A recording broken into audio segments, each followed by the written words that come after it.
Air India AI-171 की preliminary investigation report में कुछ ऐसे इंकशाफात हुए हैं जिसने एविएशन की दुनिया में एक नई मिस्ट्री खड़ी कर दी है। क्रैश से सिर्फ चंद सेकंड्स पहले दोनों इंजन के फ्यूल स्विचेस को रन पोजीशन से कट ऑफ पोजीशन में किसने किया था?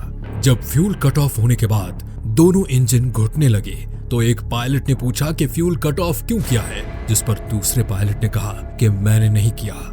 क्या वजह थी कि टेक ऑफ के इतने क्रिटिकल टाइम पर एक नहीं दोनों इंजन के फ्यूल स्विच बंद कर दिए गए? क्या स्विचेस में कोई खराबी थी?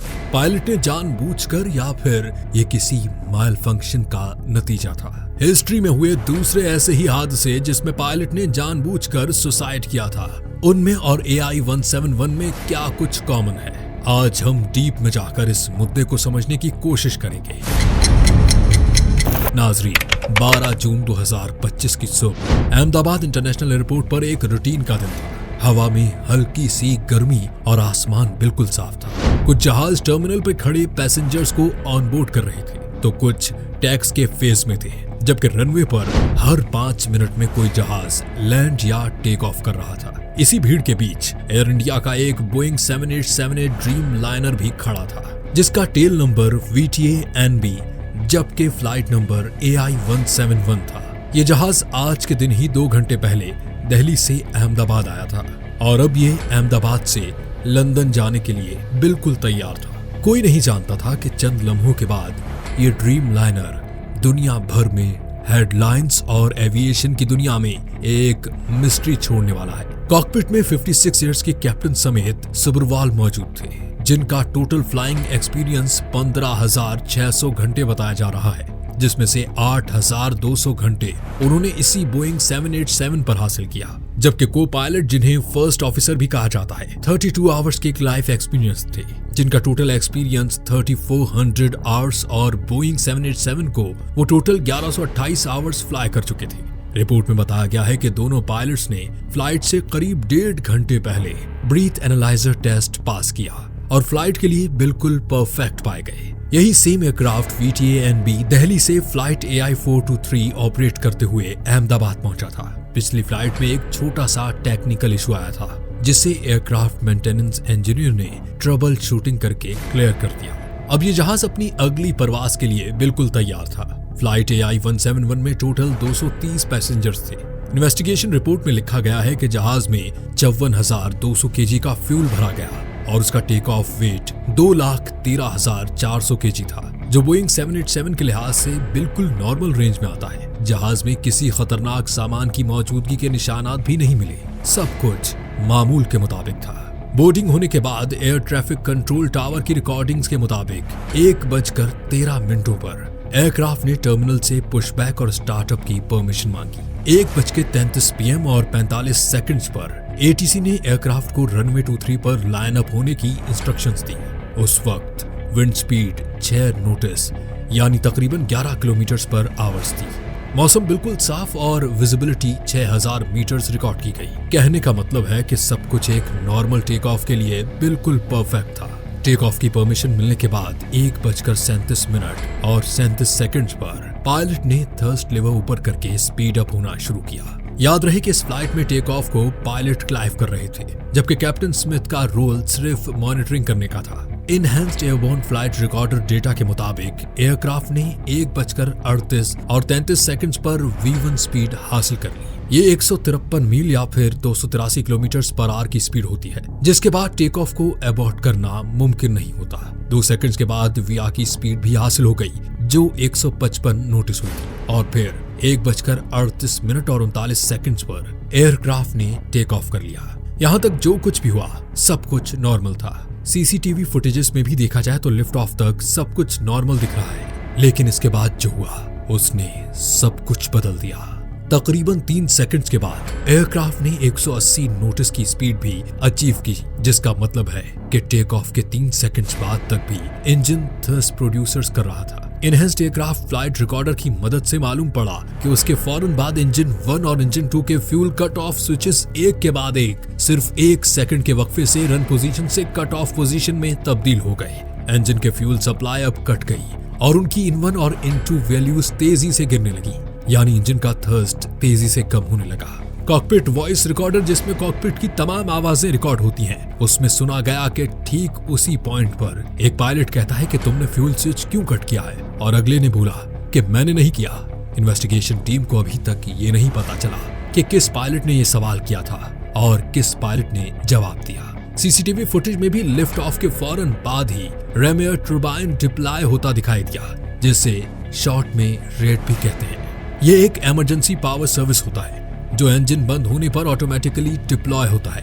ये पावर जहाज के मेन इलेक्ट्रिकल सिस्टम को चलाने के काम आता है। रेड का डिप्लॉय होना इस बात की निशानी है कि जहाज में कुछ न कुछ अनयूजुअल जरूर हुआ था। फुटेज में भी देखा गया है कि जहाज अपना एल्टीट्यूड तेजी से खो रहा है, और EAFR डेटा से भी ये बात साबित होती है, क्योंकि उस वक्त दोनों इंजन्स की एंड टू वैल्यूज अपनी मिनिमम आइडियल स्पीड से भी कम हो गई। 1:39 PM और 5 सेकंड्स पे ATC की रिकॉर्डिंग्स में मेडे का डिस्ट्रेस सिग्नल रिकॉर्ड हुआ। जब ATC ने कॉल साइन पूछा तो आगे से कोई जवाब नहीं मिला। साथ ही ATC ने एयरक्राफ्ट को एयरपोर्ट बाउंड्री के बाहर क्रैश होते देखा और इमरजेंसी रिस्पांस फौरन एक्टिवेट कर दिया गया। एयरक्राफ्ट रनवे 23 की सीध में 1600 मीटर्स दूर पहले आर्मी मेडिकल कॉर्प्स की एक बिल्डिंग की चिमनी से टकराया और फिर PJ मेडिकल कॉलेज हॉस्टल से टकरा गया। पूरा मलबा पहले इंपैक्ट पॉइंट से तकरीबन 1000 फीट लंबे और 400 फीट चौड़े इलाके में फैल गया। इस हादसे में 12 क्रू मेंबर्स और 229 पैसेंजर्स की जान चली गई, जबकि जमीन पर 19 लोग भी इस हादसे का शिकार हुए। सिर्फ एक मुसाफिर कुदरती तौर पर इमरजेंसी एग्जिट के पास बैठे रहने की वजह से किसी तरह बचने में कामयाब हो गया। 15 पेज की इस इब्तिदाई इन्वेस्टिगेशन रिपोर्ट में एक एक चीज डिटेल में लिखी है, जैसा कि क्रैश के बाद मलबे से फ्लॉप हैंडल असेंबली मिली जो 5 डिग्री की फ्लॉप पोजीशन में मौजूद थी, जो कि एक normal take off flap setting होती है, और ये चीज AR डेटा से भी कंफर्म हुई। Landing gear lever down position में मिला और थर्स्ट लिवर बेशक काफी जल चुका था, लेकिन क्रैश होने तक फॉरवर्ड पोजीशन में ही था, जबकि सबसे अहम चीज fuel control switches run position में ही पाए गए, यानी कि क्रैश से पहले पायलट्स ने वापस फ्यूल स्विच ऑन कर दिए थे। अब ये फ्यूल स्विचेस नॉर्मली ऐसे डिजाइन होते हैं कि सिर्फ कोई इंसान ही उन्हें बंद या खोल सकता है। दोनों स्विचेस के लेफ्ट और राइट पे एक लुकिंग मैकेनिज्म दिया गया है। इस लुकिंग मैकेनिज्म का काम है स्विच को एक्सीडेंटली ऑन या ऑफ होने से बचाना। जब भी पायलट को इंजन का फ्यूल ओपन करना हो तो उसमें पायलट के दोनों हाथों का इस्तेमाल जरूरी होता है। एक हाथ से लॉक को पुश किया जाता है और दूसरे हाथ से स्विच को ऊपर या नीचे किया जाता है, और यही चीज सबसे हैरानकुन है, क्योंकि एक हाथ से फ्यूल स्विच चाहकर भी कोई ऑन या ऑफ नहीं कर सकता। अब अगर तो स्विच पायलट ने बंद नहीं किया, जैसा कि कॉकपिट वॉइस रिकॉर्डर में सुना गया, तो फिर किसने किया? और अगर ये गलती से भी हो गया तो सवाल ये है कि दोनों स्विचेस गलती से कैसे बंद हुए, वो भी एक के बाद एक। इन्वेस्टिगेशन रिपोर्ट में यह भी पाया गया कि दोनों फ्यूल स्विचेस 1 सेकंड के वक्फे से बंद हुए थे, जो कि बिल्कुल एक नॉर्मल ह्यूमन इंटरवेंशन लगता है। बाद में ये दोनों स्विचेस दोबारा ऑन भी किए गए थे, लेकिन तब तक बहुत देर हो चुकी थी। इन्वेस्टिगेशन रिपोर्ट के मुताबिक इंजन 1 के लिए फ्यूल कट ऑफ और दोबारा सप्लाई शुरू होने के बीच तकरीबन 3 सेकंड्स का वक्फा था, और इंजन 2 के लिए फ्यूल कट ऑफ और दोबारा सप्लाई शुरू होने के बीच तकरीबन 10 सेकंड्स का वक्फा था। इस बात के सबूत भी मिले हैं कि दोनों इंजन्स वापस से थर्स्ट प्रोड्यूस करने ही लगे थे, लेकिन उसी वक्त क्रैश हो गया। अब यहाँ सबसे बड़ी मिस्ट्री यह है कि फ्लाइट AI-171 टेक ऑफ तक बिल्कुल परफेक्ट थी। इंजन से लेकर उसमें भरने वाले फ्यूल तक सब कुछ नॉर्मल था। इन्वेस्टिगेशन टीम ने फ्यूल टैंकर जिसकी मदद से AI-171 को रिफ्यूल किया गया था, उसके फ्यूल सैंपल्स भी लेकर लैब में चेक किए, लेकिन उसमें भी कोई गड़बड़ नहीं पाई गई। अगर सब कुछ ही परफेक्ट था तो फिर फ्यूल स्विचेस को जानबूझकर बंद क्यों किया गया, या कहीं उनका लॉकिंग मैकेनिज्म खराब तो नहीं था?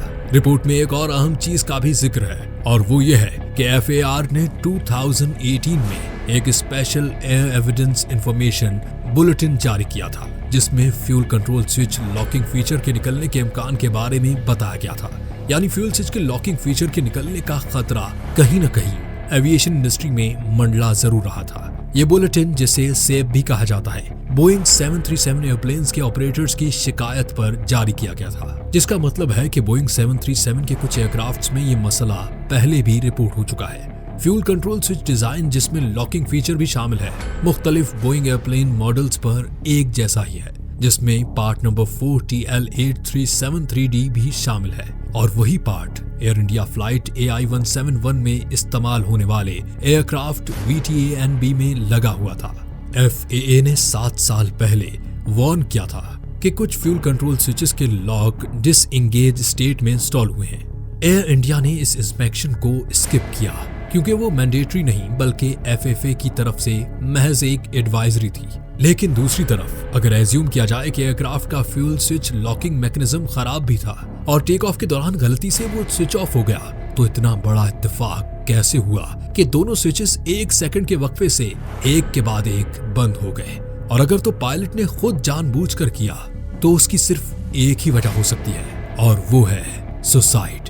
पर क्या वाकई ये सुसाइड भी था या नहीं? 2015 में जर्मन विंग्स फ्लाइट 9525 के को पायलट ने कॉकपिट को अंदर से लॉक कर दिया जब कैप्टन बाथरूम यूज करने गया था। कॉकपिट वॉइस रिकॉर्डर से पता चला कि उसने जानबूझकर प्लेन को एल्प्स के पहाड़ों से टकराया। बाद में पता चला कि को पायलट का मेंटल हेल्थ रिकॉर्ड पहले से खराब था। 2013 में लैम मॉसबेक फ्लाइट 470 के कैप्टन ने ऑटो पायलट को मैनुअली 0 फिट्स पे सेट कर दिया था।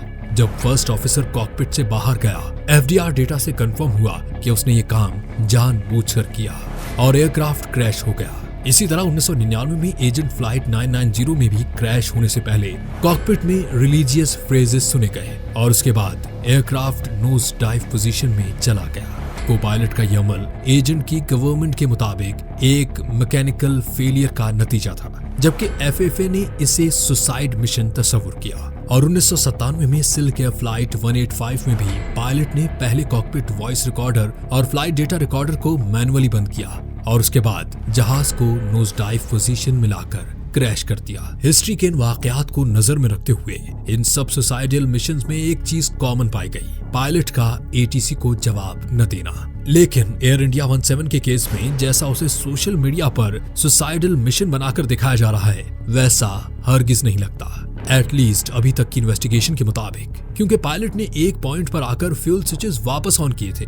अगर नियत कुछ और होती तो उनको ऑन नहीं किया जाता। दूसरा, वो दोनों अच्छी तरह रिस्पॉन्सिव थे और क्रैश से 2 सेकंड्स पहले उन्होंने ATC को मेडे का डिस्ट्रेस सिग्नल भी दिया था। और तीसरा ये कि क्रैश से चंद सेकंड्स पहले एयरक्राफ्ट की नोज ऊपर देखी गई और फ्लाइट डेटा ने भी इसे कंफर्म किया था, यानी उनको उम्मीद थी कि इंजन दोबारा थर्स देंगे और जहाज शायद वापस ऊपर उठ जाएगा। अगर ये जानबूझकर किया जाता तो फिर क्या ही मतलब था एलिवेटर्स को टेक ऑफ पोजीशन में रखने का? इस बारे में आपकी क्या राय है? मुझे कमेंट सेक्शन में जरूर बताइएगा। उम्मीद है आपको हमारी ये वीडियो बहुत पसंद आई होगी। वीडियो को सब लोगों के साथ शेयर कीजिए ताकि फ्लाइट में बैठने से पहले आपको पॉजिटिव और नेगेटिव चीजें दोनों पता हों। मिलते हैं अगली वीडियो में, तब तक के लिए अपना ख्याल रखिएगा। अल्लाह हाफिज।